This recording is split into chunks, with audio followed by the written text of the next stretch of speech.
Hello. यहाँ पर semester 6 जिनका है और जिनका मेन हिंदी है उनके लिए पेपर नंबर 17 का एक का प्रश्न बनता है। हिंदी नाटक के उद्भव और विकास पर प्रकाश डालते हुए जयशंकर प्रसाद के योगदान की चर्चा कीजिए, जिसे हम देखेंगे। प्रस्तावना: भारतेंदु पूर्व नाटक, भारतेंदु युगीन नाटक, प्रसादोत्तर नाटक, स्वातंत्र्योत्तर नाटक, उपसंहार, प्रसाद का योगदान आदि के रूप में हम देखेंगे। अब हम देखते हैं इस मुद्दों के साथ हम इसका उत्तर देखते हैं और अब हम प्रश्न के उत्तर की तरफ चलते हैं। सभी प्रकार की साहित्यिक विधाओं में नाटक सर्वाधिक श्रेष्ठ विधा मानी जाती है। संस्कृत काव्यशास्त्र में भी कहा गया है, काव्येषु नाटकम रम्यम, अर्थात समस्त काव्य रूपों में नाटक सर्वाधिक रमणीय है, यानी कि सबसे अच्छा है, सबसे सुंदर है। भरत मुनि ने नाट्यशास्त्र में नाटक को पंचम वेद कहा है और उसका प्रधान उद्देश्य लोकरंजन तथा लोक रक्षण माना है। अब यहाँ पर भरत मुनि ने, जिन्होंने नाट्यशास्त्र की रचना की है, उन्होंने नाटक को पंचम वेद कहा है। और नाटक किस लिए होते हैं, तो उन्होंने कहा उनके नाटक का उद्देश्य क्या होता है। तो नाटक का मुख्यतः उद्देश्य, यानी कि प्रधान पहली उसके लिए रचना करने का जो उद्देश्य होगा, वह पहला उद्देश्य नाटककार ने लोगों का मनोरंजन करने का रखा होगा और दूसरा लोक रक्षण, यानी कि कुछ लोगों की रक्षा हो सके मनुष्य की, उसके हेतु कुछ ऐसे विषय उसमें प्रस्तुत किए होंगे जिससे वह लोक रक्षण का माध्यम भी बन सके। संस्कृत साहित्य में नाटकों की समृद्ध परंपरा रही है, किंतु हिंदी में नाटकों की कोई परंपरा नहीं मिलती। 19वीं सदी के उत्तरार्ध से ही हिंदी में नाटक लेखन की परंपरा शुरू होती है। अब 19वीं शताब्दी, यानी कि कहने का मतलब यह है कि आधुनिक काल से ही हिंदी में नाटक का लेखन करने की जो परिस्थिति आई है, वह 19वीं शताब्दी से आधुनिक काल से आई है, क्योंकि आधुनिक काल तक इस प्रकार की गद्य विधाएँ अस्तित्व में नहीं थी, ऐसा हम कह सकते हैं। क्योंकि गद्य विधा के लिए जिस बोली का हमें ज़रूरत होती है, वह बोली खड़ी बोली है, और वह खड़ी बोली ही आधुनिक काल में अस्तित्व में आई और उसी के आधार पर गद्य की अन्य विधाएं भी अस्तित्व में आई। और इसी कारण हम कह सकते हैं कि 19वीं सदी के उत्तरार्ध में नाटक लेखन की परंपरा शुरू हुई। संस्कृत में इनसे पहले नाटक लिखे गए थे और वहाँ पर तो कई नाटक मिलते थे, मगर हिंदी में यह परंपरा 19वीं शताब्दी के उत्तरार्ध में हमारे सामने आई। तब से लेकर आज पर्यंत हिंदी नाटक युगानुरूप और अपने आप को ढालता हुआ अविरत प्रवाहित होता आया है।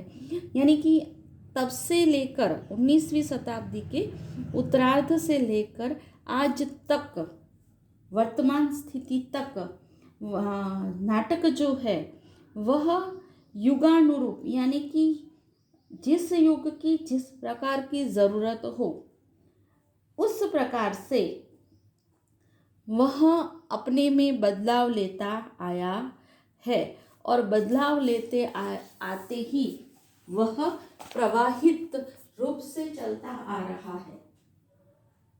स्वातंत्रोत्तर कालीन नाटक आज विश्व के नाटक के समकक्ष खड़ा रहने में समर्थ हो चुका है। अब यहाँ पर कहने का तात्पर्य है यह है कि स्वातंत्रोत्तर कालीन स्वतंत्रता के बाद का जो नाटक साहित्य है वह आज भी विश्व के नाटक के समक्ष खड़ा रहने में यानी कि प्रस्तुत होने में समर्थ है। नाटक की उपलब्धियों एवं विकास क्रम को हम अलग अलग मुद्दों में देखते हैं, जिनमें पहला है भारतेंदु पूर्व नाट्य साहित्य, दूसरा है भारतेंदु युगीन नाट्य साहित्य, तत्पश्चात है प्रसादोत्तर नाट्य साहित्य, और जिसमें हम ऐतिहासिक पौराणिक नाटक देखेंगे, सामाजिक नाटक देखेंगे। उसके पश्चात है स्वातंत्रोत्तर नाट्य साहित्य, इसके पश्चात है द्विवेदी युगीन नाटक, प्रसाद युगीन नाटक। इन सभी को हम एक के बाद एक देखेंगे, समझेंगे, जिससे हमें नाटक के उद्भव का और विकास का अच्छी तरह ज्ञान हो। अब हम देखते हैं भारतेंदु पूर्व नाट्य साहित्य। 17वीं और 18वीं सदी में कुछ पद्यात्मक नाटक मिलते हैं। अब पद्यात्मक नाटक यानी ऐसे नाटक जिनमें पद्य शैलियों का उपयोग हुआ हो।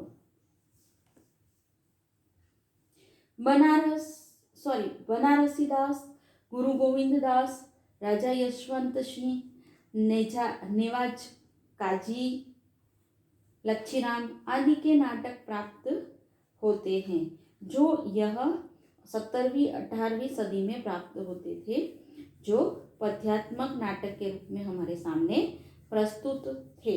इनमें राजा यशवंत सिंह का प्रबोध चंद्रोदय उल्लेखनीय है।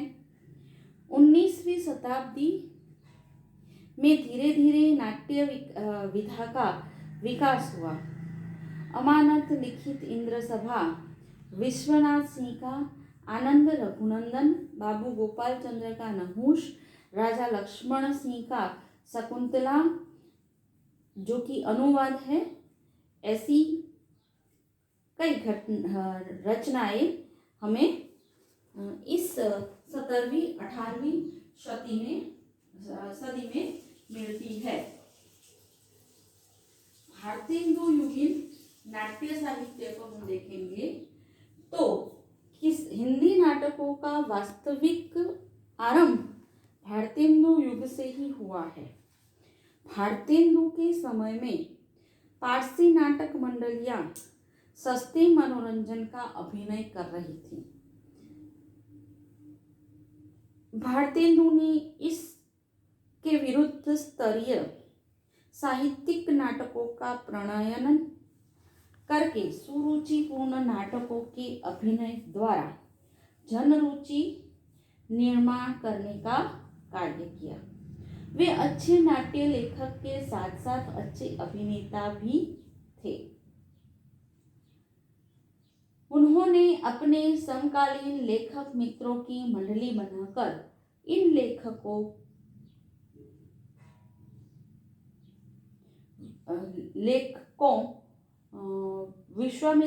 मैत्री की भावना को प्रकट किया। अब यहाँ पर कहने का तात्पर्य यह है कि भारतेंदु के समय में हम कह रहे हैं कि नाटकों का वास्तविक प्रारंभ भारतेंदु के समय में हुआ, मगर उस समय क्या था, तो उस समय पारसी मंडलियां सस्ते मनोरंजक नाटक प्रस्तुत कर रही थी। अब इसके विरुद्ध स्तरीय यानी कि इससे विरुद्ध साहित्यिक नाटकों का सुरुचिपूर्ण नाटकों का उन्होंने यानी कि भारतेंदु ने प्रस्तुत किया और उन्होंने खुद तो वह अच्छे नाटक प्रस्तुत करने का बीड़ा उठा लिया, पर साथ में उस समय के जो अच्छे नाट्य लेखक थे, जो उन्हें लग रहा था कि इससे अच्छे रास्ते पर नाटक को ले जाया जा सकता है, तो वैसे लेखक मित्रों की उन्होंने मंडली बनाई और ऐसे लेखकों द्वारा उन्होंने अच्छे सुरुचिपूर्ण अच्छे बौद्धिक स्तर के और साहित्यिक नाटक को प्रस्तुत करने का प्रयास किया। प्रसाद ने रस सिद्धांत और पाश्चात्य अंतर्द्वंद के सिद्धांत का समन्वय किया। देवसेना, स्कंदगुप्त, ध्रुव स्वामिनी आदि चरित्रों के अंतर्द्वंद का चित्रण हिंदी नाट्य साहित्य की अमूल्य निधि है। अब प्रसाद ने रस सिद्धांत और पाश्चात्य अंतर्द्वंद के सिद्धांत का समन्वय किया, दोनों को साथ में मिलाया और देवसेना, स्कंदगुप्त, ध्रुव स्वामिनी जैसे जो चरित्र थे उनके अंतर्द्वंद को, यानी कि उनके आंतरिक मन में मानसिक पटल पर जो चल रहा था वह उन्होंने वहाँ पर प्रस्तुत किया और वह चित्रण जो उन्होंने किया वह हिंदी नाट्य साहित्य की अमूल्य निधि है। प्रसाद ने भारतीय सुखांत और पाश्चात्य दुखांत दोनों शैलियों का समन्वय किया है। यानी कि भारतीय सुखांत यानी हम भारतीय लोग यह चाहते हैं कि सब अंत में सब अच्छा ही हो और हम सब अच्छा करने का ही प्रयास करते हैं, तो यह भारतीय सुखांत जिनको अंत में सब अच्छा ही हो ऐसा होना चाहिए, और जबकि पाश्चात्य दुखांत शैली जो है उन दोनों का यहाँ पर समन्वय किया गया। प्रसाद के अतिरिक्त हरिकृष्ण प्रेमी, उदय शंकर भट्ट, सेठ गोविंददास, लक्ष्मी नारायण मिश्र, वृंदावन लाल वर्मा, गोविंद वल्लभ पंत, चंद्रगुप्त और आचार्य चतुर्सेन शास्त्री आदि नाट्यकारों ने प्रसाद की ही परिपाटी का अनुकरण करते हुए नाटक लिखे, परंतु प्रसाद के समकक्ष खड़ा हो सके ऐसा दूसरा नाट्यकार इस युग में नहीं मिलता। अब यहाँ पर अनेक प्रसाद के युग में ही अनेक दूसरे नाट्य लेखक भी सामने आते हैं और उन्होंने भी क्या किया कि प्रसाद जैसे नाटक प्रस्तुत करने का प्रयास किया और फिर भी वे लिख पाए, किंतु वे प्रसाद जैसे लेखक बन न पाए। अब हम देखते हैं प्रसादोत्तर नाट्य साहित्य।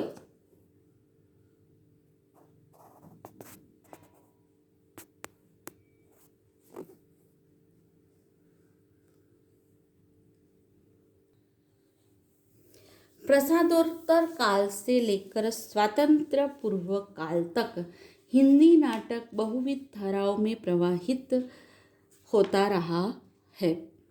इस काल में एक ओर तो प्रसाद परंपरा का अनुसरण होता रहा, तो दूसरी ओर यथार्थवादी और सामाजिक समस्या मूलक नाटक का प्रारंभ हुआ। इस आधार पर प्रसादोत्तर नाटक के विकास को हम दो हिस्सों में बांट सकते हैं, एक ऐतिहासिक पौराणिक नाटक और दूसरा सामाजिक नाटक। अब हम यह बात कर सकते हैं कि प्रसादोत्तर काल में, प्रसाद के पश्चात जो भी काल आया वहाँ पर स्वातंत्र्य पूर्व काल तक हिंदी नाटक बहुविध धाराओं में प्रवाहित होता रहा। इस काल में एक ओर प्रसाद परंपरा का अनुसरण होता रहा, तो दूसरी ओर यथार्थवादी और सामाजिक समस्या मूलक नाटक का प्रारंभ हुआ। आगे हमने देखा वैसे कि कई लेखकों ने प्रसाद का अनुसरण किया और उन्होंने अच्छे नाटक हमें दिए, किंतु प्रसाद के साथ आकर खड़ा रह सके ऐसा अन्य कोई नाटककार हो नहीं सका। तो यहाँ पर भी प्रसाद की जो परंपरा थी उसे ही आगे बढ़ाना कई लेखकों ने काम किया। और दूसरे लेखक ऐसे भी थे जिन्होंने यथार्थवादी और सामाजिक समस्या मूलक नाटकों को लिखना प्रारंभ किया। और इस पर हम नाटक के विकास को दो भागों में बांट सकते हैं, एक ऐतिहासिक पौराणिक नाटक और सामाजिक नाटक। यह केवल प्रसादोत्तर काल को ध्यान में रखकर बांटा जा सकता है। अब ऐतिहासिक पौराणिक नाटक प्रसाद युग के अनुसरण में इस युग में भी ऐतिहासिक पौराणिक नाटकों की धारा प्रवाहित हुई। हरिकृष्ण प्रेमी, सेठ गोविंददास, उदय शंकर भट्ट और वृंदावन लाल वर्मा इस धारा के प्रमुख नाटककार हैं। इनके अतिरिक्त चंद्रगुप्त, विद्यालंकार, सुदर्शन, जगदीश चंद्र माथुर, चतुरसेन शास्त्री और उपेंद्रनाथ अश्क ने भी इस धारा में नाटक की रचना करके इसे आगे बढ़ाया है। इनके नाटकों का मूल स्वर सांस्कृतिक उत्थान है। अब हम देखते हैं सामाजिक नाटक। इस युग में यथार्थवादी नाट्य धारा में सामाजिक और समस्या मूलक नाटक लिखे गए। ये नाटक सामाजिक जागरूकता और बदलती हुई परिस्थिति की निष्पत्ति है। इनके साथ इब्सन, बर्नार्ड शॉ, मेटरलिंक आदि विदेशी नाटककारों ने के प्रभाव स्वरूप भी समस्यामूलक सामाजिक नाटक लिखे गए। ऐसे नाटकों के प्रणयन का श्रेय लक्ष्मी नारायण मिश्र को मिलता है। इनके मुक्ति का रहस्य, सिंदूर की होली आदि इसी प्रकार के नाटक है। इनके अतिरिक्त सेठ गोविंददास, वृंदावन लाल वर्मा और उपेंद्रनाथ अश्क ने भी इस धारा में नाटक लिखे हैं। अश्क का अंजो दीदी सर्वाधिक प्रौढ़ रचना है। यहाँ पर सामाजिक नाटकों में किस प्रकार के नाटक लिखे गए, तो सामाजिक समस्या मूलक नाटक लिखे गए। और इन नाटकों को लिखने के लिए नाटककारों को कहाँ से प्रेरणा मिली, तो किनके प्रभाव से वे इस प्रकार के नाटक लिखने लगे। तो ऐसे में हम कह सकते हैं कि इब्सन, बर्नार्ड शॉ, मेटरलिंक जैसे विदेशी जो नाटककार थे उन्होंने ऐसी नाट्य रचना की थी और इसके प्रभाव में से प्रभावित होकर ऐसे नाटककारों ने ऐसे समस्यामूलक सामाजिक नाटक लिखे।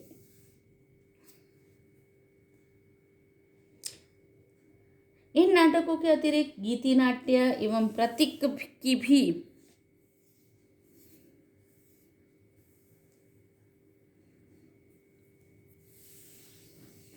धारा मिलती है। सुमित्रानंदन पंत का ज्योत्सना, गोविंददास का नवरत्न और भगवती प्रसाद वाजपेयी का छलना इस धारा की लोकप्रिय रचनाएं हैं।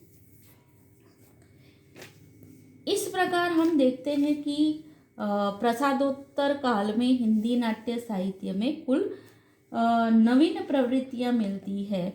ऐतिहासिक पौराणिक नाटकों में पूर्ववत आदर्शों की स्थापना की गई और वर्तमान की समस्याओं को सामाजिक समस्यामूलक नाटक में प्रस्तुति मिली।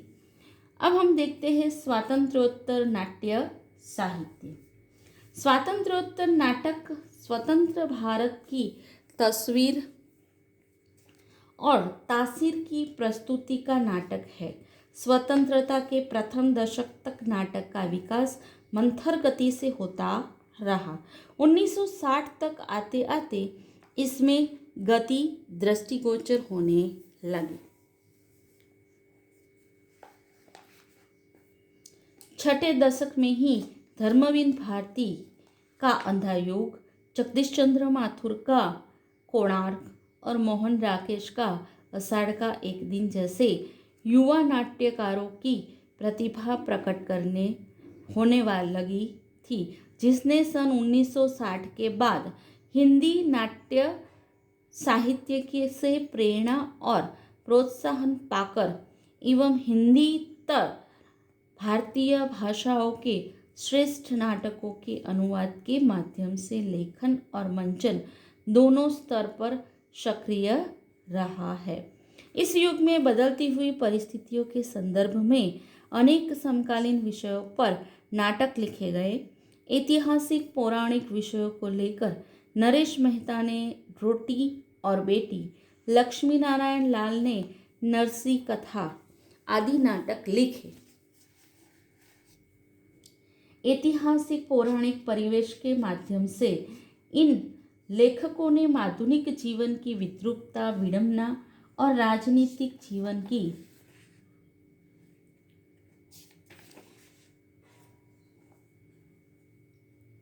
कुटिलता को मुखरित किया। अब यहाँ पर हम देख सकते हैं कि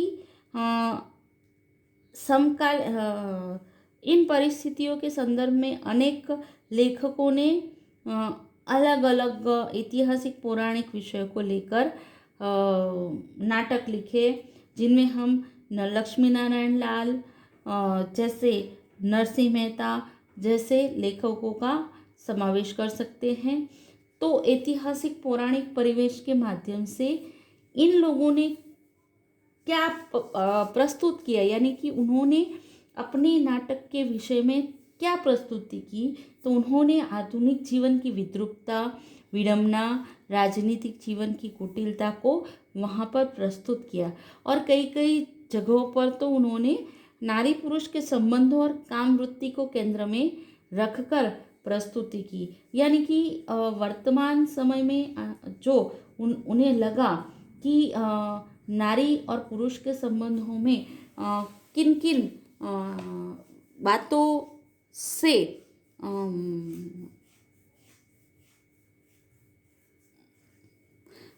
किन किन बातों से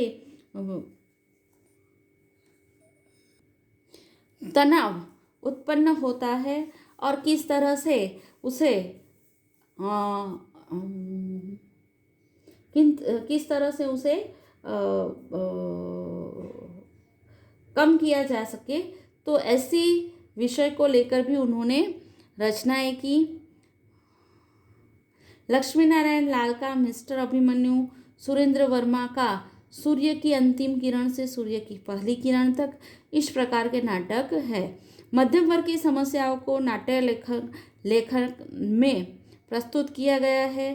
परिणाम स्वरूप चारों ओर नाटकों की धूम मच गई है।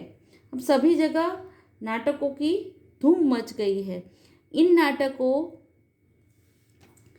नाटककारों ने अपने नाटकों के माध्यम से अंग्रेजी की शोषण नीति, स्वार्थांधता, अमानवीयता, भारतीय समाज में व्याप्त बुराइयां आदि विषयों की प्रस्तुति करके जन चेतना को जागृत करने का प्रयास किया। अब उन्होंने अपने नाटकों के माध्यम से क्या बातें प्रस्तुत की, तो उन्होंने अंग्रेजों की शोषण नीति, क्योंकि उस वक्त तो ऐसा समय था कि अंग्रेज हमारे सामने थे और उसे उन्होंने प्रस्तुत किया कि भाई अंग्रेज जो है वह हमारा शोषण कर रहे हैं। और उन्होंने यह जो प्रस्तुतिकरण की, उससे उन्होंने सामान्य जनता को जागृत करने का प्रयास किया है। स्वार्थांधता यानी कि स्वार्थ में अंधे हुए लोगों को उनके समक्ष लाने का प्रयास किया है, उनकी अमानवीयता को लाने का प्रयास किया है। और एक अलग और प्रयास भी किया है कि जिसमें उन्होंने समाज में देखा कि भारतीय समाज में क्या बुराइयां है कि जिससे समाज को आगे बढ़ने में कुछ दिक्कतें आ रही है। तो उन्होंने भारतीय समाज में व्याप्त बुराइयां ऐसे कई अलग अलग विषयों को यहाँ पर प्रस्तुत किया और इसी कारण उन्होंने प्रस्तुत करके जन चेतना को यानी कि जो मनुष्य में लोगों में जो जागृति नहीं थी उन्हें लाने का प्रयास किया। वर्तमान समय में ऐसे विषयों को लाने के लिए नाटक और वह सब सारी विधाएं तो मौजूद ही है, पर साथ में वर्तमान समय में हमारे पास आजकल व्हाट्सएप है या फिर फेसबुक है, इंस्टाग्राम है, विविध क्षेत्र हमारे सामने, यानी कि यह जो क्षेत्र है वह सोशल मीडिया है।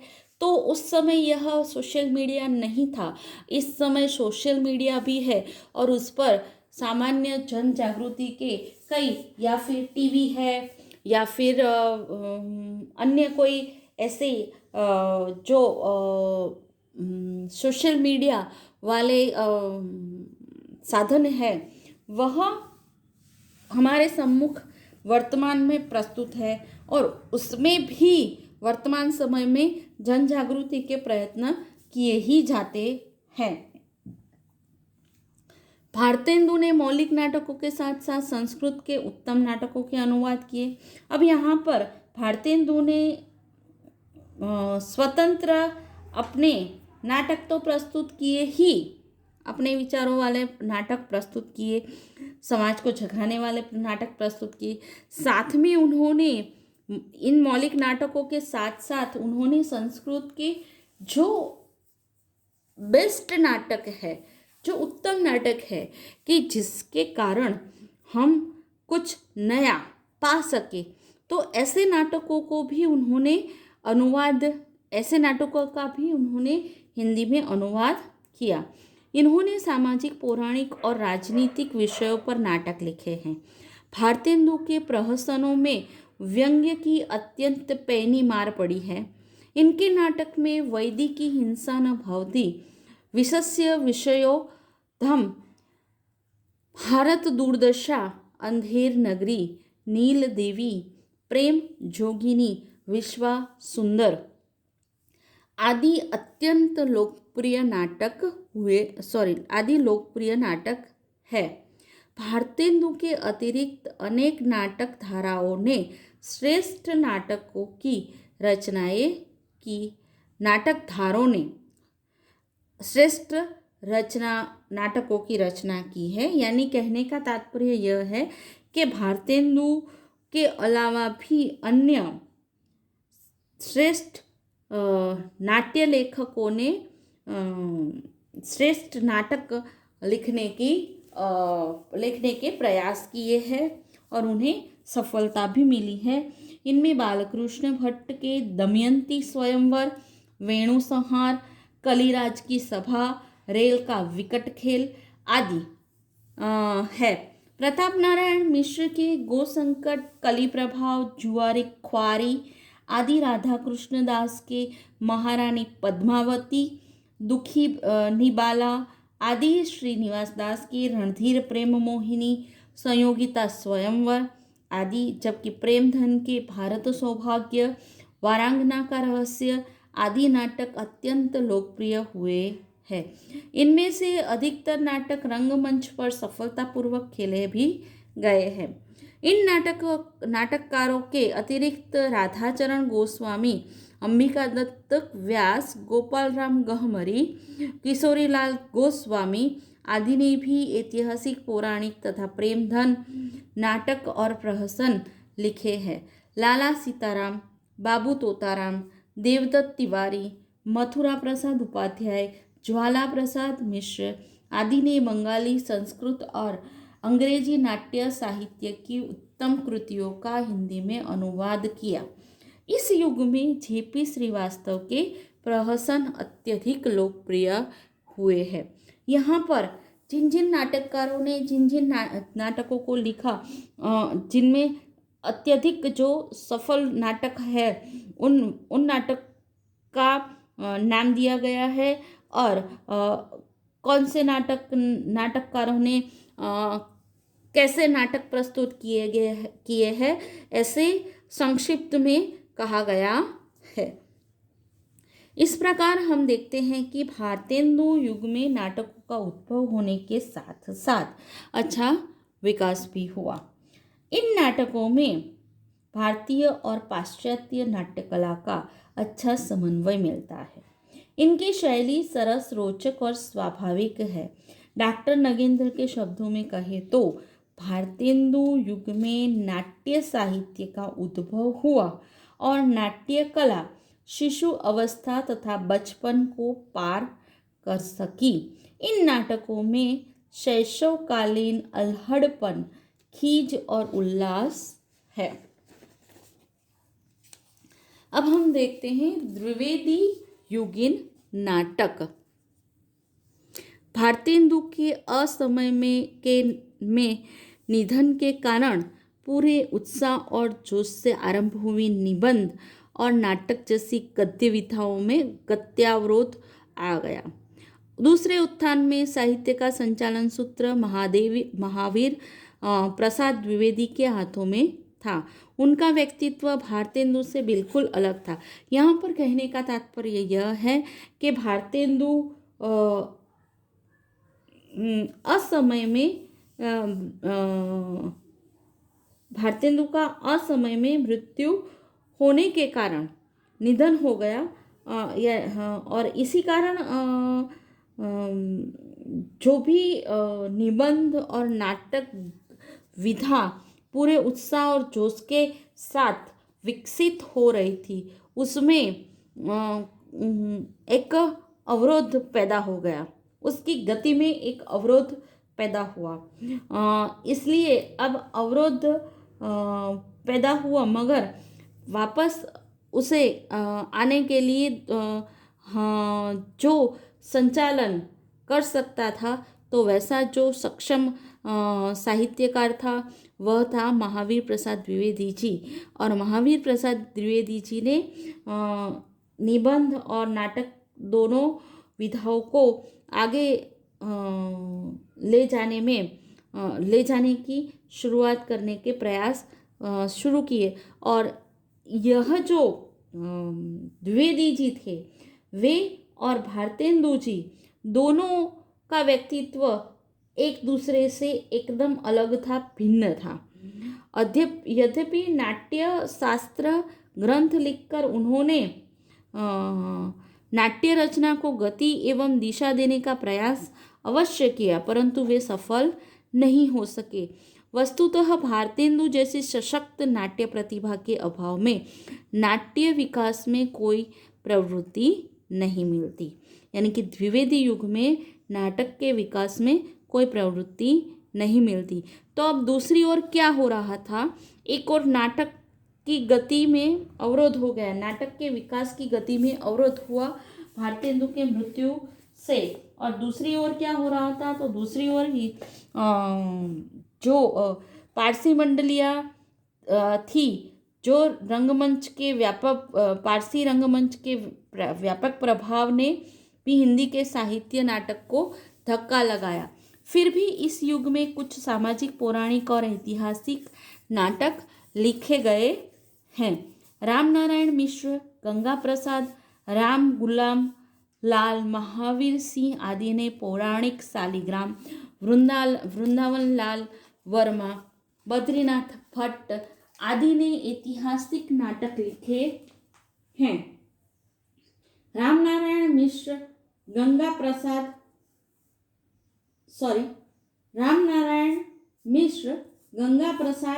राम गुलाम लाल, महावीर सिंह आदि ने पौराणिक, शालिग्राम, वृंदावन लाल वर्मा, बद्रीनाथ भट्ट आदि ने ऐतिहासिक तथा भगवती प्रसाद, वृद्ध विवाह गोचरण गोस्वामी, भूषण दूषण और रुद्रदत्त शर्मा कंठी जनेऊ का विवाह आदि ने सामाजिक नाटक की धारा को आगे बढ़ाया। इसके अलावा प्रहसन एवं प्रेम प्रधान रोमानी नाटक भी लिखे गए। जयशंकर प्रसाद ने इसी युग में नाट्य लेखन की शुरुआत की थी। अब हम इस युग के लिए सारांश के रूप में यह कह सकते हैं कि इतनी उपलब्धियों के बावजूद भी द्विवेदी युग की नाट्य चेतना भारतेंदु युग से आगे नहीं बढ़ सकी। अब हम देखते हैं प्रसाद युगीन नाटक। जयशंकर प्रसाद बहुमुखी प्रतिभा के धनी थे। प्रसाद हिंदी नाट्य जगत में नई चेतना के अग्रदूत बनकर आए थे। प्रसाद ने अपने नाटकों में से प्रस्तावना, स्वगत कथन, आकाश भाषित, विष्कंभक और मंगलाचरण जैसी संस्कृत नाट्य रूढ़ियों का त्याग किया।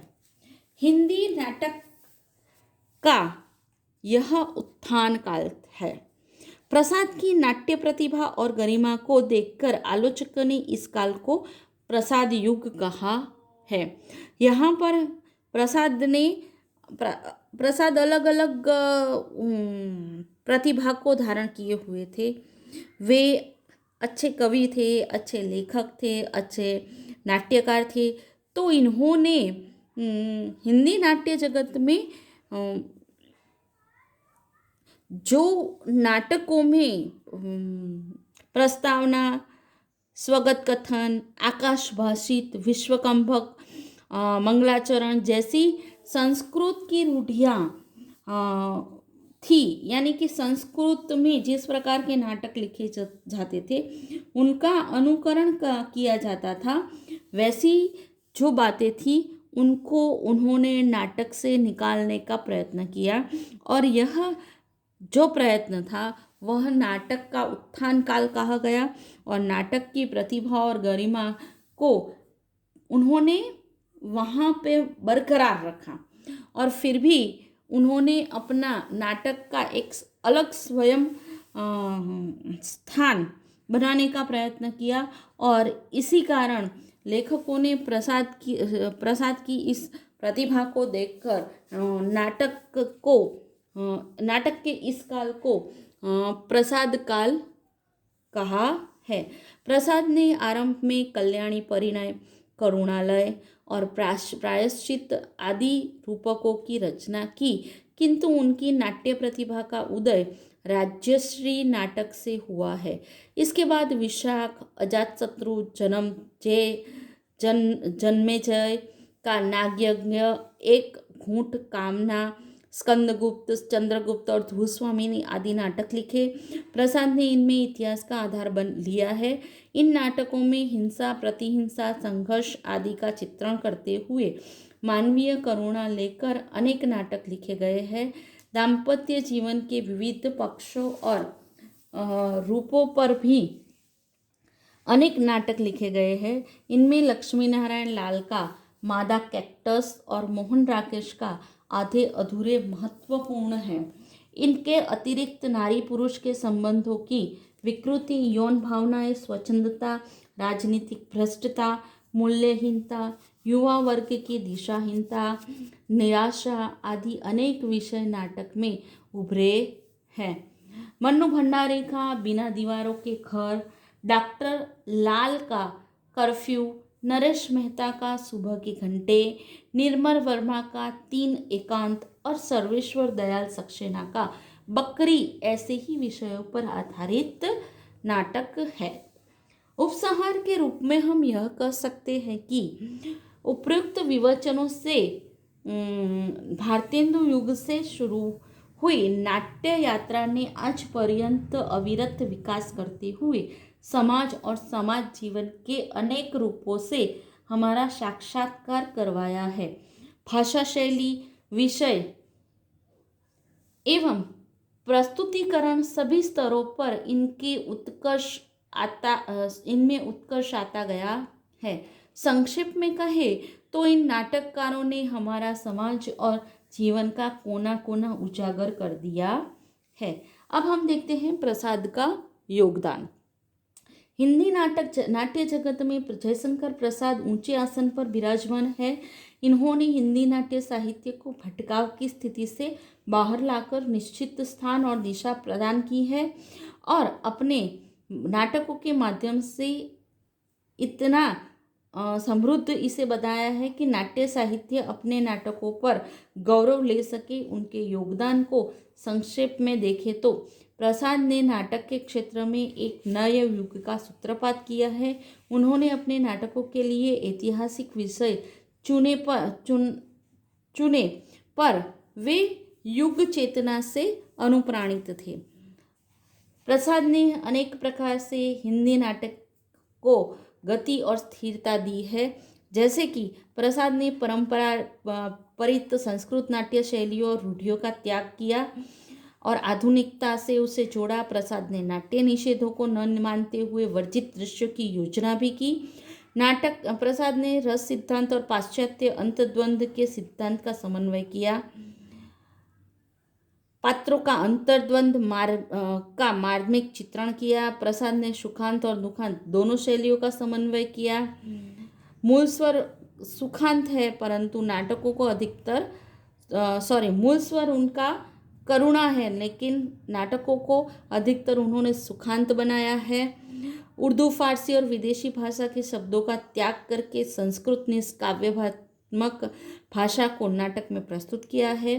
प्रसाद के नाटकों में चिंतन का दार्शनिक पक्ष प्रस्तुत हुआ है। उन्होंने सेवाग्राम के आनंदवाद का स्वीकार किया है और गौरव की गाथा गाई है। इस प्रकार हम देखते हैं कि प्रसाद शुद्ध साहित्यिक नाटक के जन्मदाता थे। उन्होंने पारसी रंगमंच के नाटककारों की तरह न जनसाधारण की ओछी रुचि का अनुसरण किया और न उनके रंगमंच का।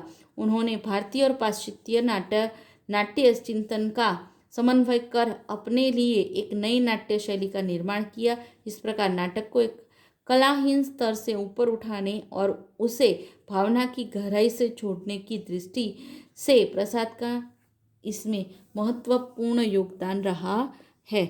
यह प्रश्न यहाँ पर पूर्ण हुआ।